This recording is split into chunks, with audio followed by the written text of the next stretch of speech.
Hello, Greg. Welcome Hello. to my channel. Pleased to be I here. it's wonderful to have you here because I first became interested in the subject matter of your book, Between Ape and Human, that I recently just read again. Back when I was an undergraduate, surprisingly, when I first heard about, I was an undergrad in geology between 2005 and 2009, and I first heard about the discoveries of Homofloresiensis Hmm. in on the island of Flores, discovered in 2003 originally, but and I'm talking about the LB1 skeleton. So I Yeah. read about this and I was fascinated to at the possibility that there were bipedal hominids living together with humans in that area where other big primates lived up to the historical periods like orangutans. And I, from there, kind of backtracked to your story that came out. I mean, followed it. And then I heard about your story, an anthropologist. So Dr. Hmm. Greg Forth here is a retired anthropologist, scientist, and I'll let you in talk about that. And you're a cultural anthropologist that went to Flores to study the Leo people, the indigenous ethnic group that's predominant on the island of Flores. And you came to hear about accounts that sounded startingly similar, very similar to this skeleton of Homo floresiensis that was Hmm. found, Hmm. suggesting perhaps they were interacting with humans, at least historically.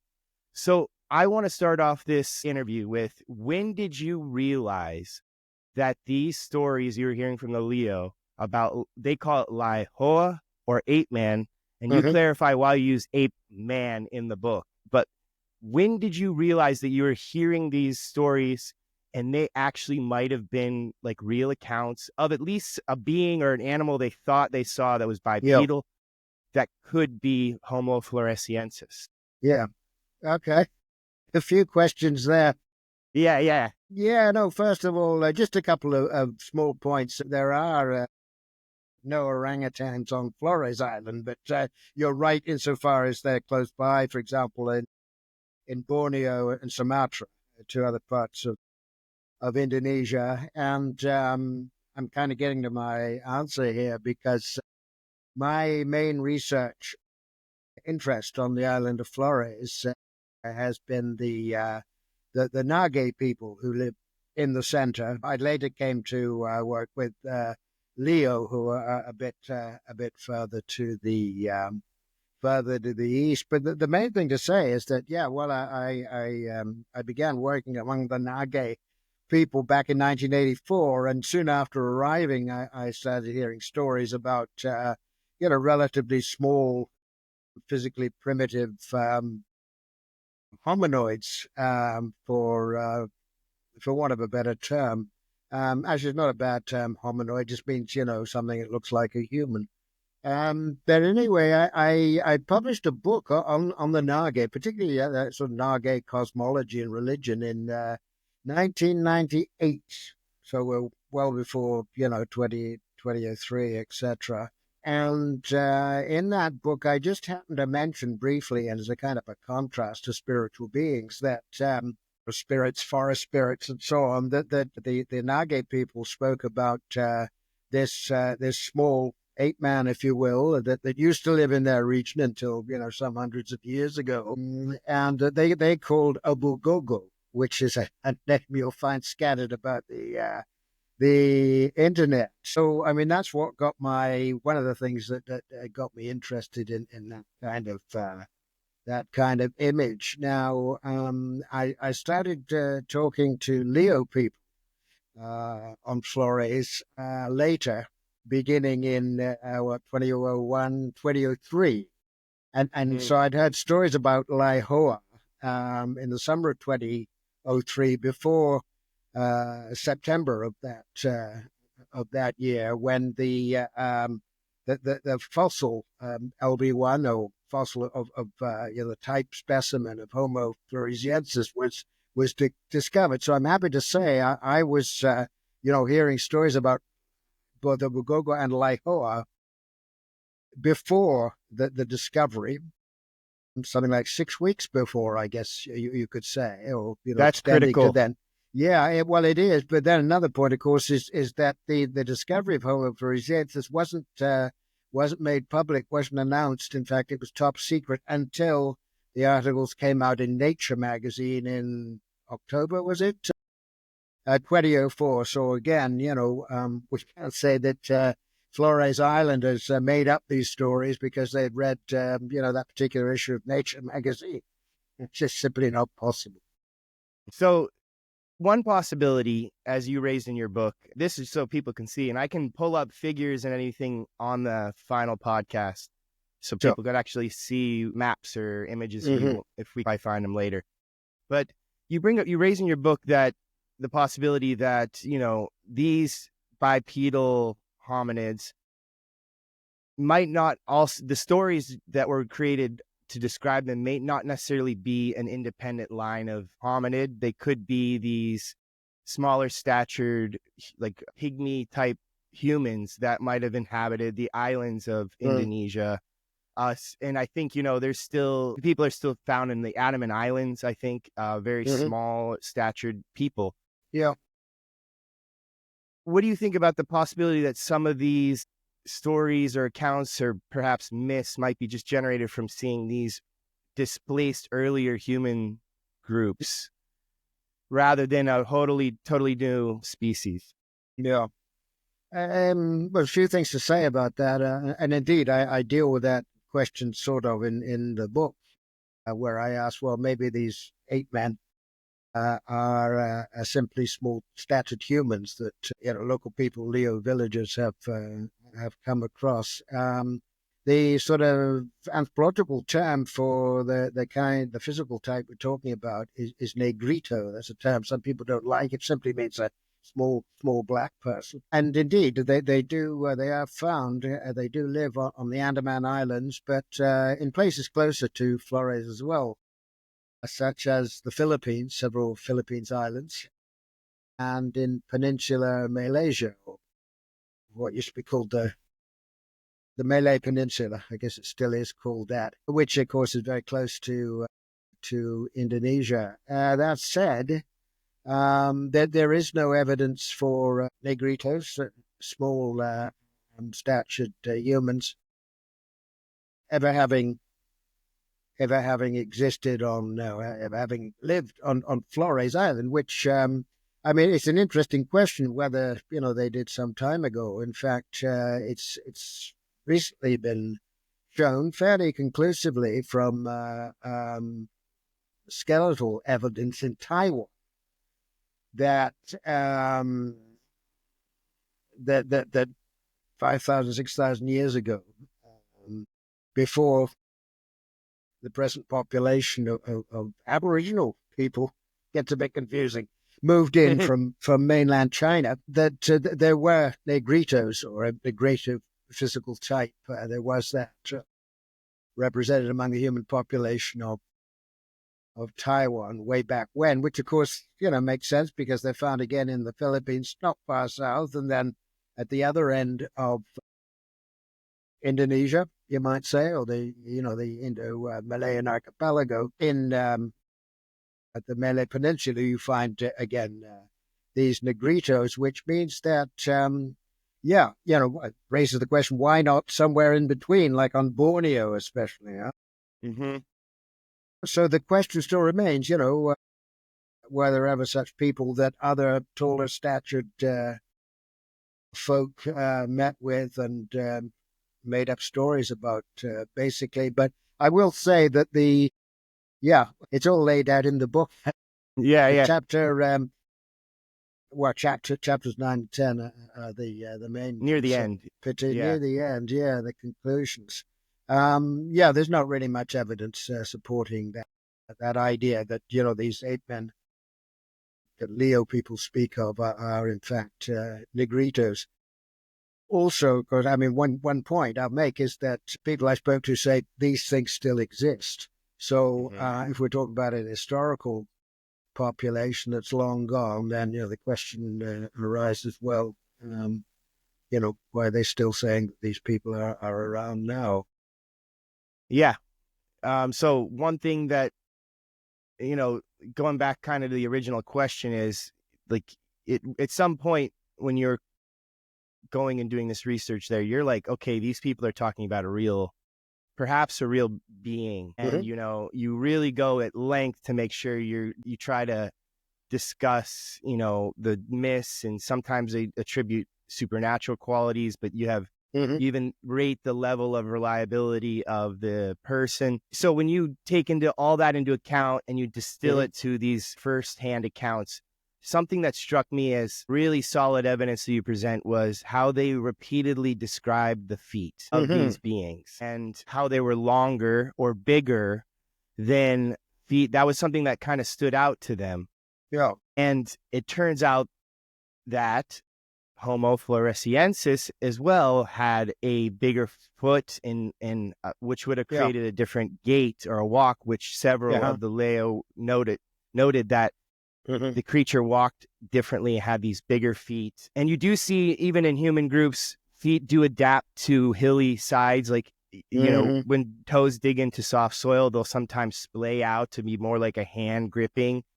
But the description of the feet, I think, are more than that, what you bring up in the book. And at least, and also the skeletal remains of Floresiensis show that it would have been like proportionally much bigger foot than like a human skeleton. So can you maybe talk about the accounts that you thought were the most reliable, where they talk about this encounter with the bipedal person with strange feet, larger feet?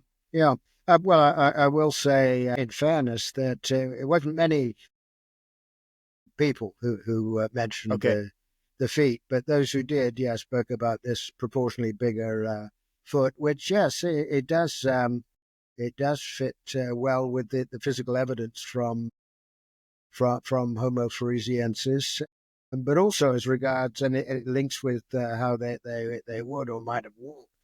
But in that regard, walking, there are various other features of the skeleton which bear on that, which suggest they would have walked differently from modern Homo sapiens. I'll also say that what, of course, struck me most about the correspondence was the size and the height, and to some extent, features of the head and face. So, I think what one can glean from the eyewitness accounts fits pretty damn well with the reconstructions, the skeleton, and the full reconstruction on the basis of the bones of what Homofloresiensis, or indeed a descendant of Homofloresiensis, would have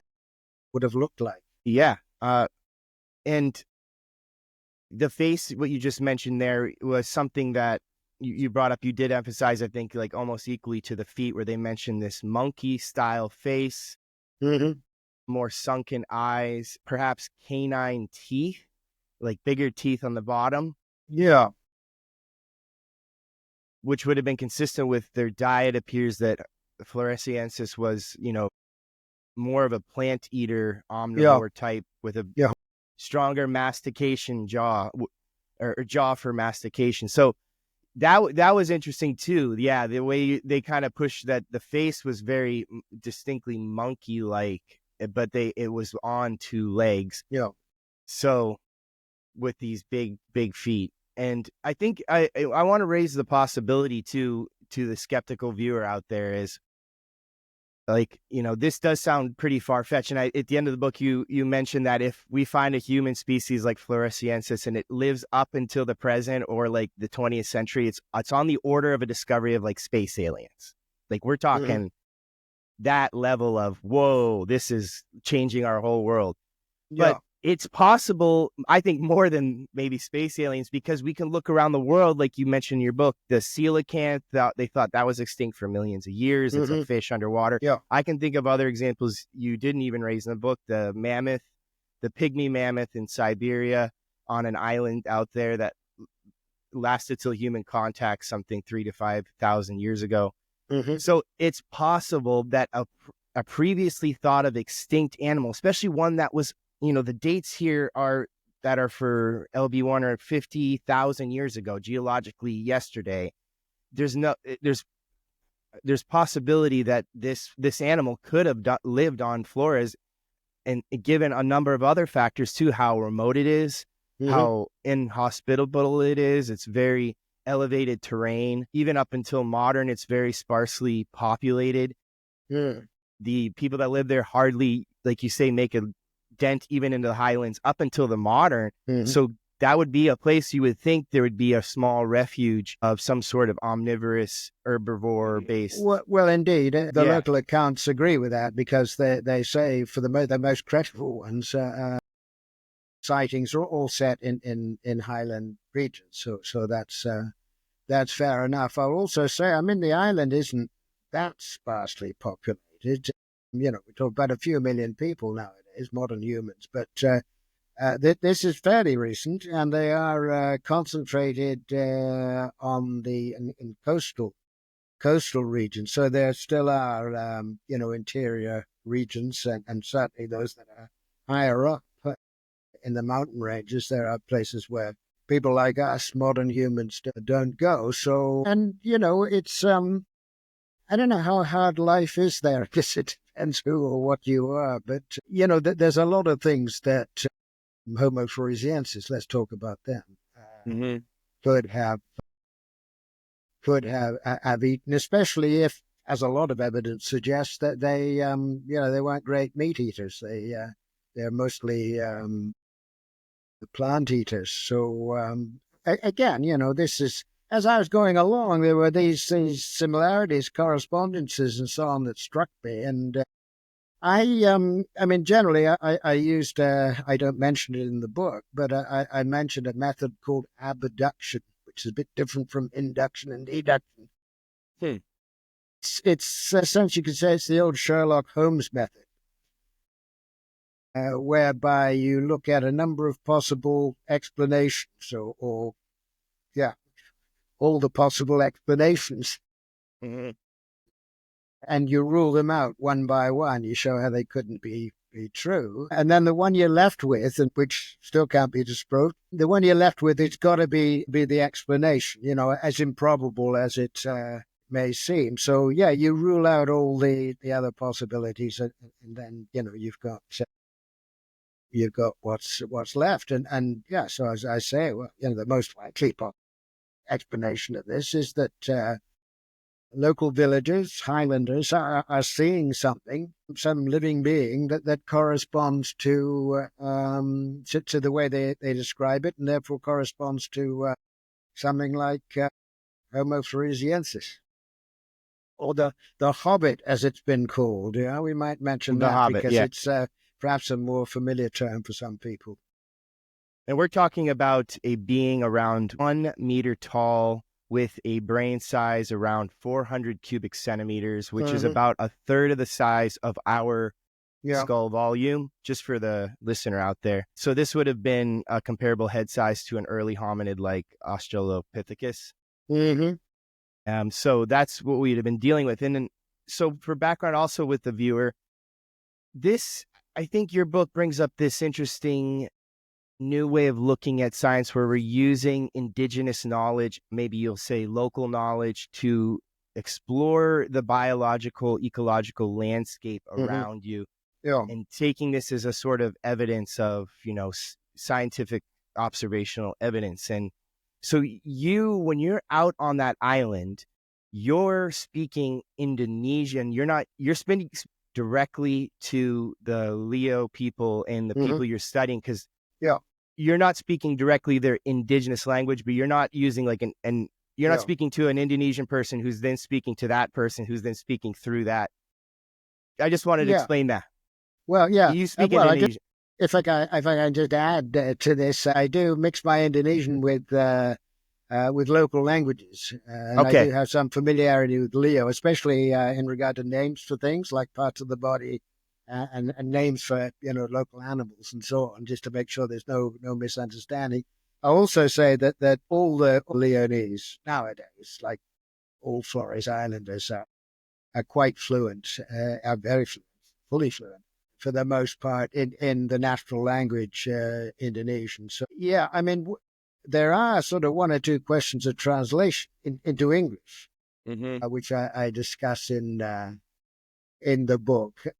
For me, one of the most, how can I put this, enjoyable parts, a bit challenging too, but enjoyable parts of writing the book was dealing with that issue of whether or not the Lai Hoa had short tails, which of course would rule them out as any kind of human or hominid. You know, as you know, even apes don't have tails. In fact, gibbons have less of a tail than humans do. And I do relate that to, well, one of the main points, I guess, is the fact that when speaking their own language, well, first of all, they identify Lai Hoa as human-like as they may be with animals.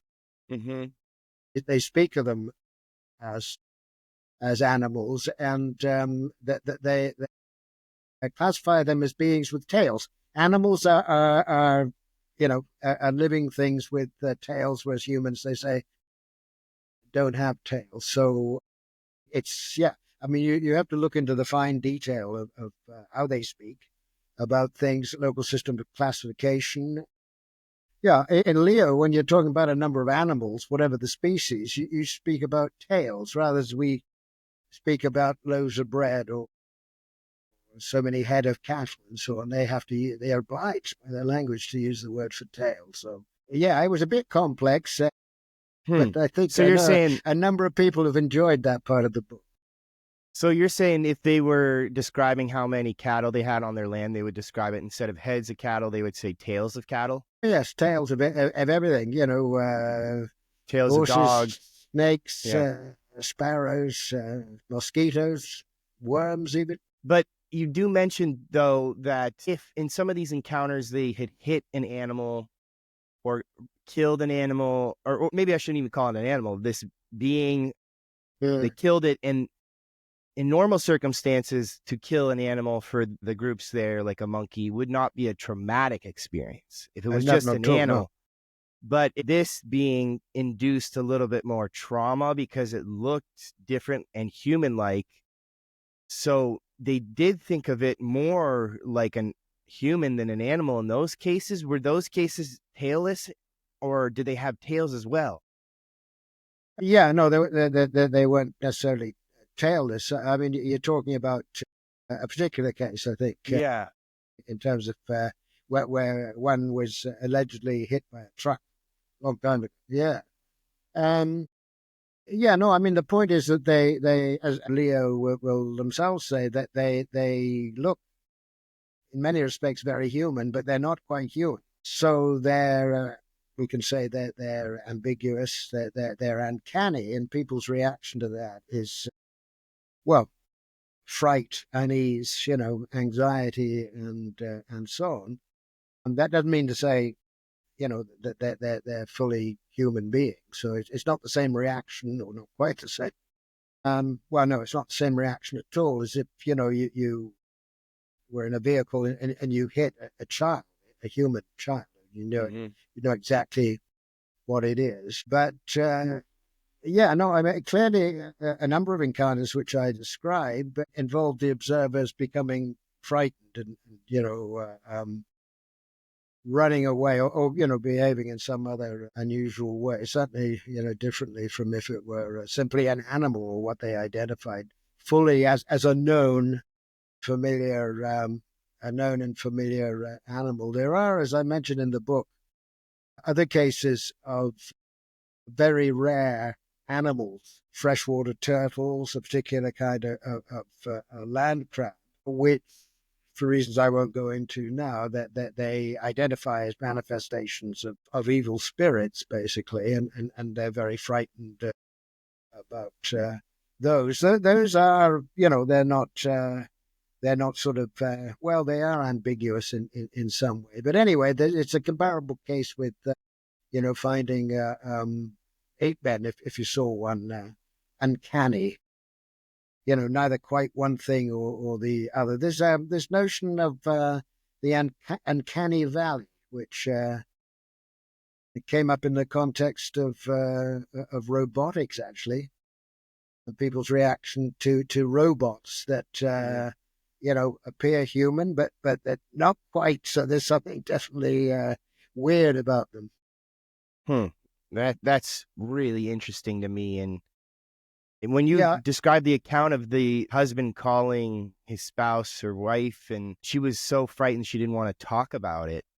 yeah, that was That was, it's yeah. So interesting. that alone is sort of a piece of evidence if they're not totally lying, but yeah, if you could see genuine fear in this person, it's more than just, this is an experience at least they believe they had, whether or not it Yes, was yes, it did. another species of hominid or hominoid.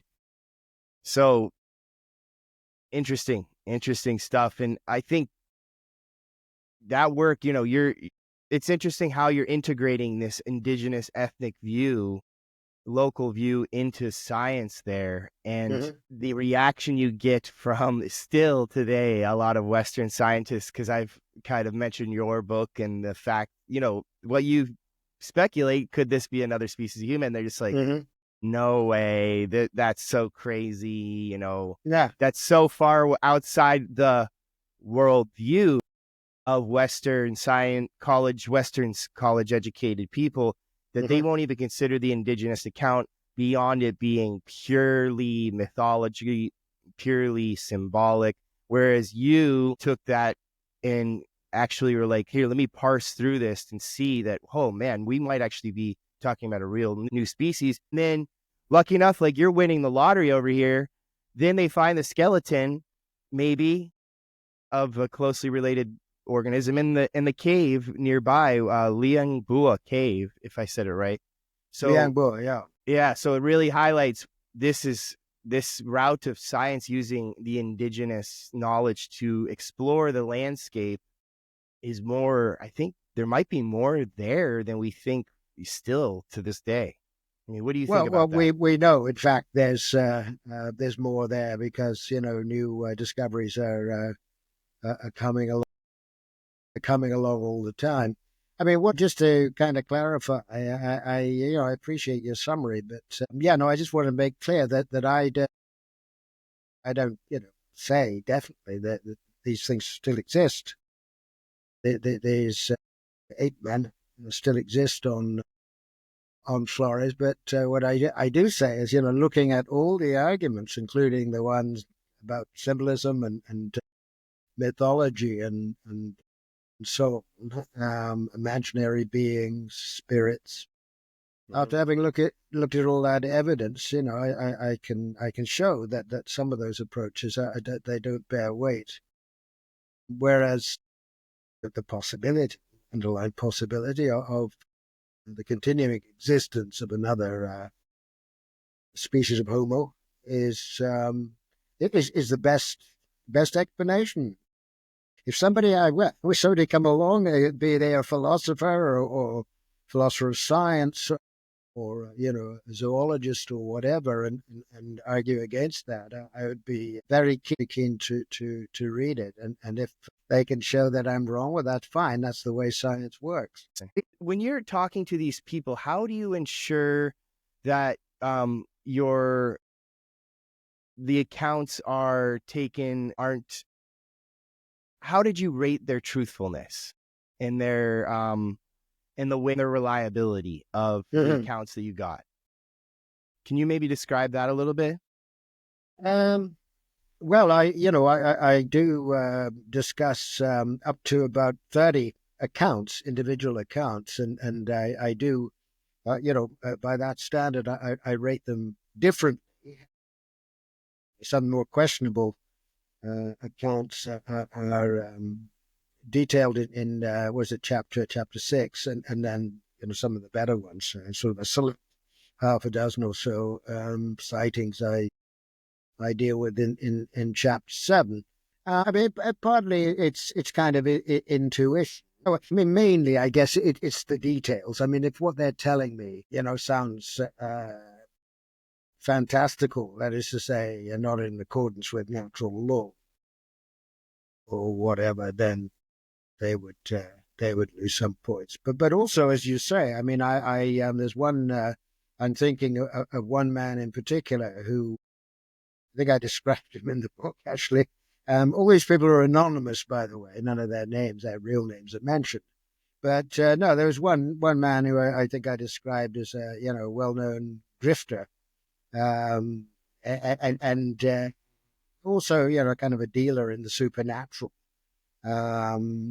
Who, on the other hand, he did give an account which, by other criteria, seemed quite realistic. So that there's no one single criterion, and you have to weigh these things one against the other, and lay out the details as best you can in the average book, and in sufficient detail that readers are allowed to make decisions for themselves. So the years of these accounts where you are for the book here actually are fairly recent to me. They were like the last, within the 2000s, like 2003 to like 2011. I remember like in 2014. Just to clarify for the listener is that you're, like you said, you're not saying that there for sure is this Homofloresiensis or other hominoid on this island, but the accounts of these people and maybe some secondhand accounts you recorded in the early 2000s, and some of these accounts are from decades prior, not current in the last 20, 30 years, but maybe mid 20th century. And so you do kind of clarify that. In the book. No, the earliest was, I think, was in the 1970s. And there are others in 1990s, but then, into the 2000s. Sorry, I kind of forgot your question there about that. Or you just wanted clarification of the dates? No, that was what I was going to ask you. It was when were these accounts actually happening? That's what I was waiting to ask that, because I didn't want to. We're not talking about something from like the 20s. We're not talking. These aren't accounts that you're pulling from very early on, right? I think the sources could be, hard to remember. We're talking interviews and talking to people in, like you just mentioned, those years, the 70s up till today. Actually, now I recall that the earliest was in fact the late 60s, but that doesn't make much difference to anything, and it fairly continues over a number of years. I will also add, regarding the point of this, or the veracity, the apparent truthfulness of different accounts. I mean, there's one in particular which is, I think, is the most recent sighting, and it had one or two things wrong with it. I might say. I won't go into the details, but what impressed me about it was that I first heard about it. That the main reporter there was a woman, and apparently, very intelligent, middle-aged woman. But I first heard the story from her brother-in-law, and in some detail what she told him, duly recorded. But then, sometime later, I met her herself and asked her about it, and the two stories coincided. So, at least you could say that this wasn't, it would have had to have been a definite kind of conspiracy, individual conspiracy, as it were, to make up a story and spread it around, rather than just, fabricating something off the top of your head, the details of which you'd probably forgotten about later on when somebody else asked you about it. So let's say, for theoretically or something hypothetically, I guess, that another hominid or Homofloresiensis, we'll just use that name, existed up until the 20th century. Yeah. Now, right off the top of your head, how would that reshape how we think of history in Southeast Asia and the myths and the stories around there?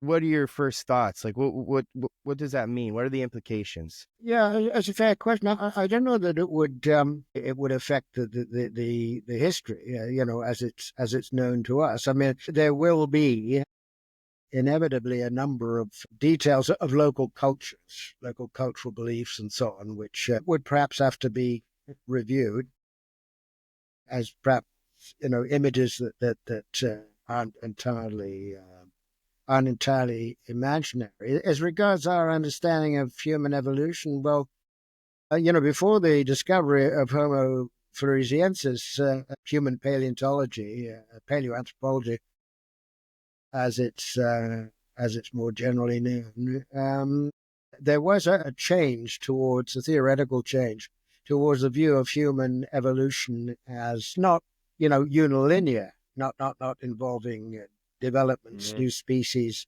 evolving in a single line, which is not the way evolution works anyway, but rather as something more bush or tree-like. So you have, a number of similar species developing, evolving from a single ancestral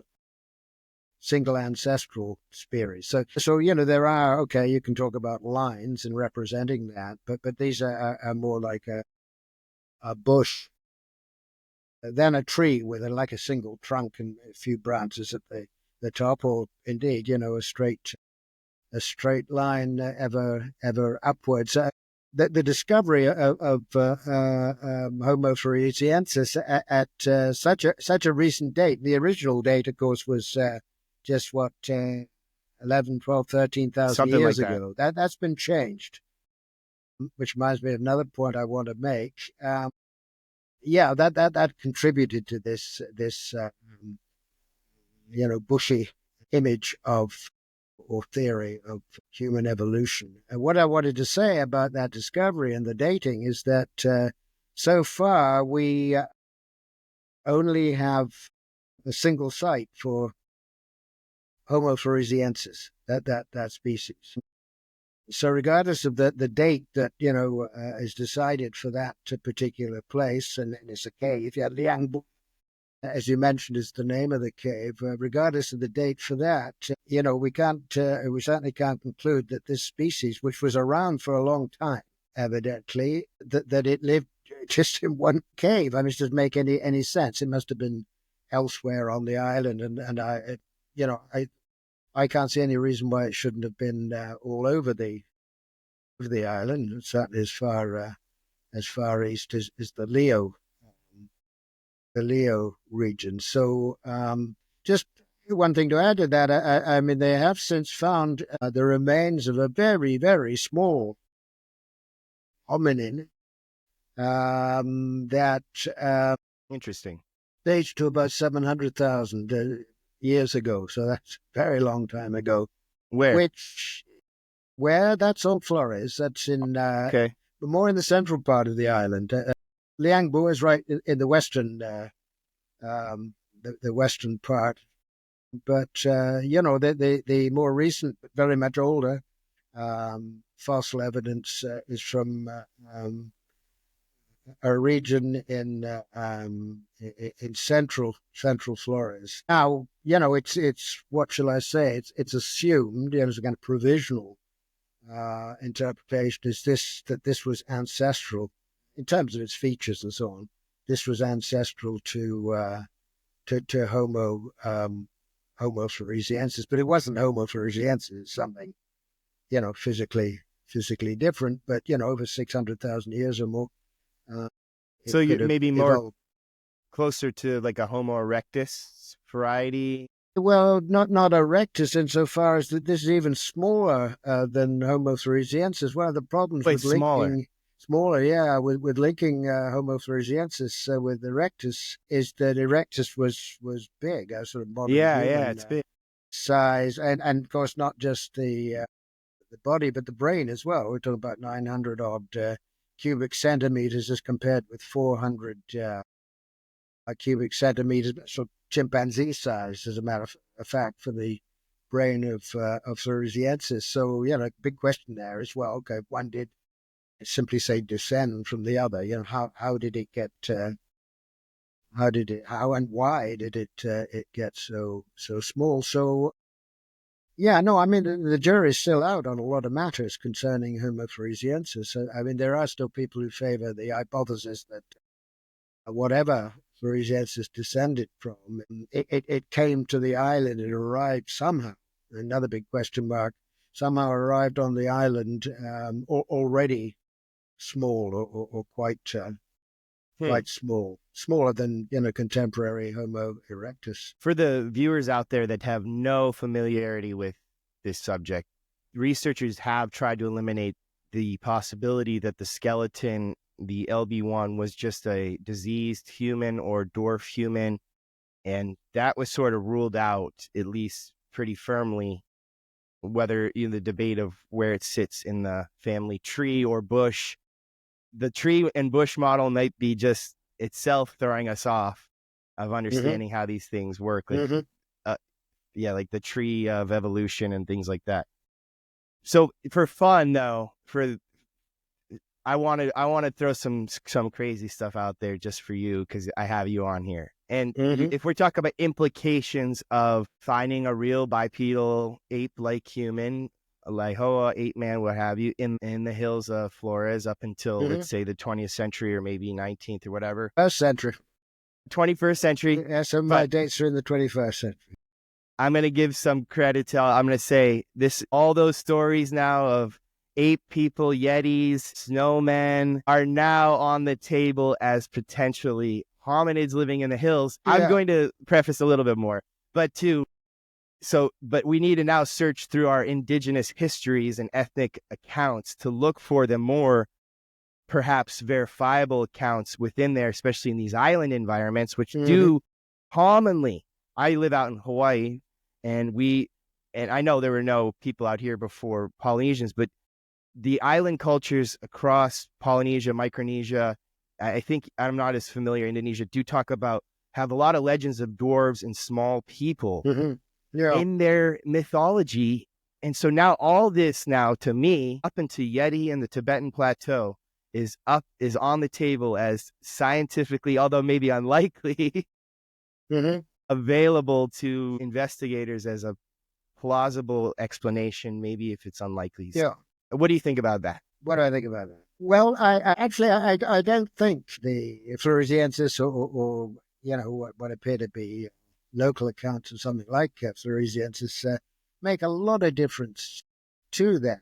I mean, the idea that the Yeti or various other mystery hominids reflect surviving prehistoric humans that human types, human species like Neanderthal or whatever that we assume are extinct. That has been out there for some while.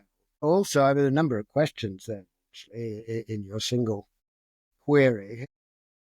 I just think about it in no particular order. I would mention that the Pacific Islanders, including people as far away as the Hawaiians in the north and the Maori in New Zealand in the south, all of them derive from Indonesia, as do their languages and their cultures and so on. So we could be talking about something that goes way back. That we talk about things based on accounts, sort of a memory, as it were, a cultural memory of dwarves, physically small human-like beings that go back to the time when their ancestors left central Indonesia, basically, and traveled into Micronesia and parts of Melanesia and Polynesia, and of course been handed down, as stories tend to be,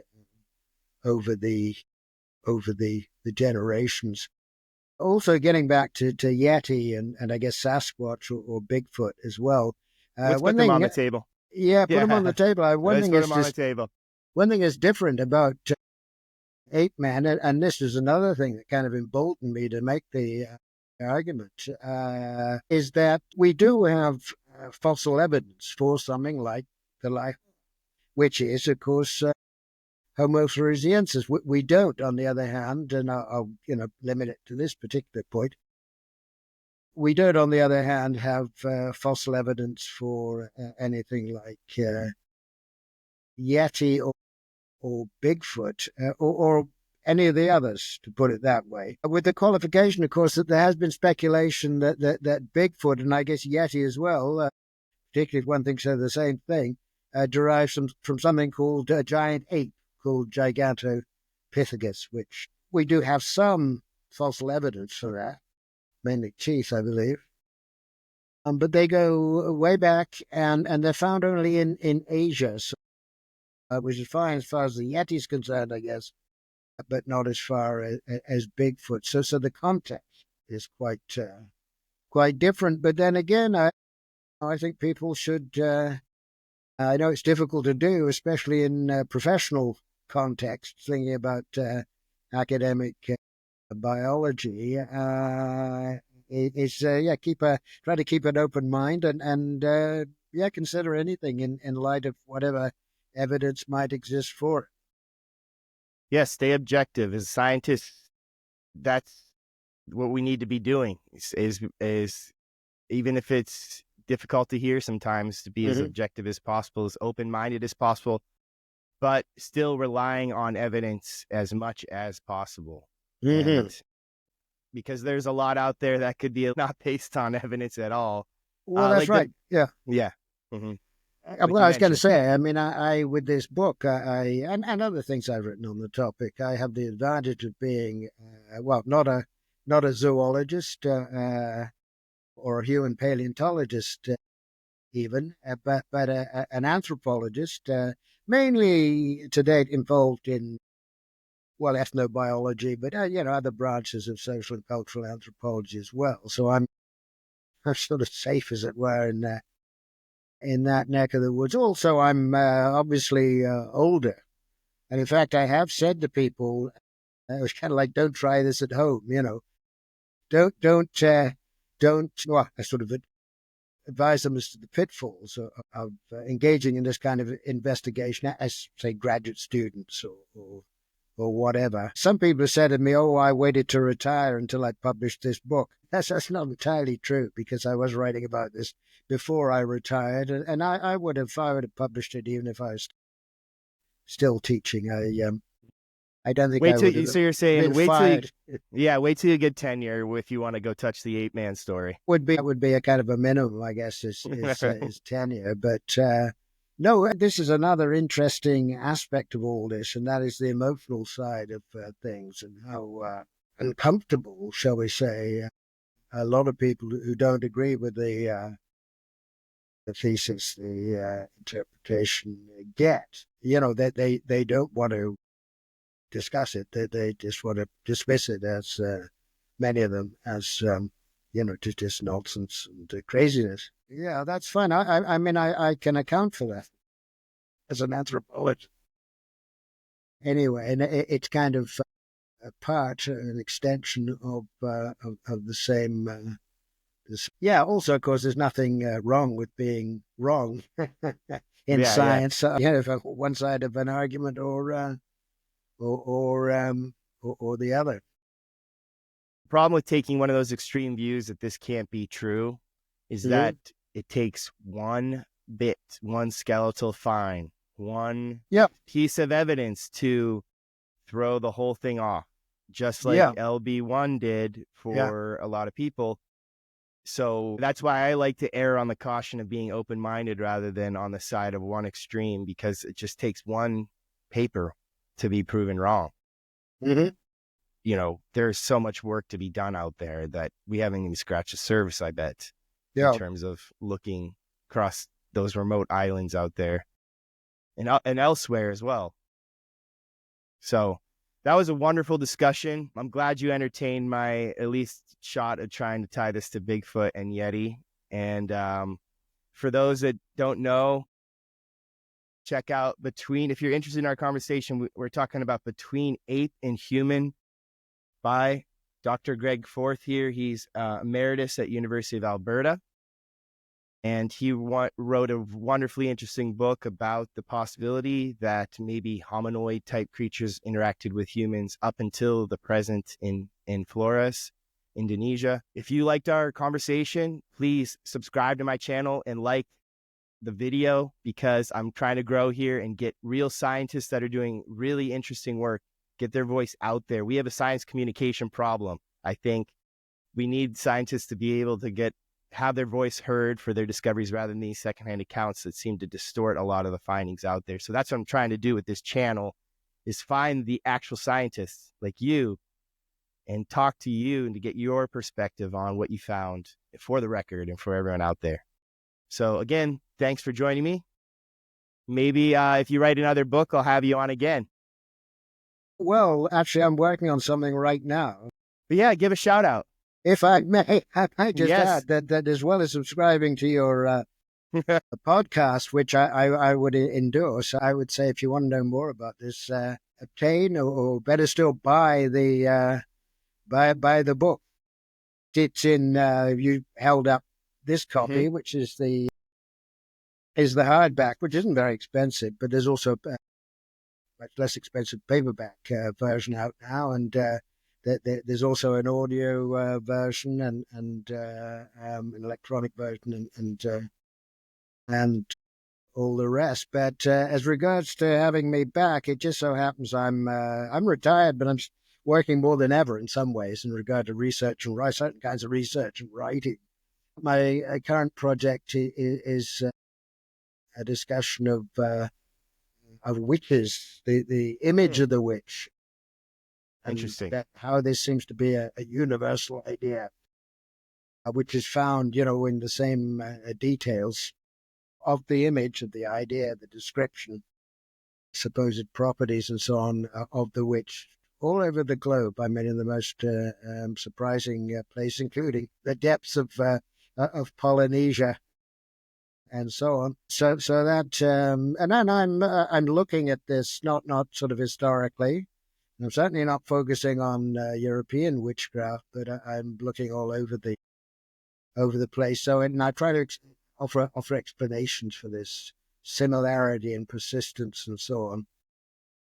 I even have some examples of witchcraft accusations in QAnon theories, as a matter of fact. So it's quite scientific, you might say. Now that you bring that up, I'm thinking you do see witch stories across so many cultures. That is very strange. Yeah, it's very strange. It's peculiar. Yeah. So Interesting. the resemblances are quite remarkable, I think. Any idea when you think that'll be published? Well, I don't know. I'm kind of negotiating now for a publisher, so I haven't decided on a publisher, but I can't say. I mean, I would hope to have it out in, say, I'd hope to have it finished written next year, 2005, but I'd hope to have it out in 2006. I'll be looking forward to seeing that book coming out. Okay. Okay, maybe then we'll talk. But until then, have a wonderful day, and thank you everybody for joining us on this discussion. Bye.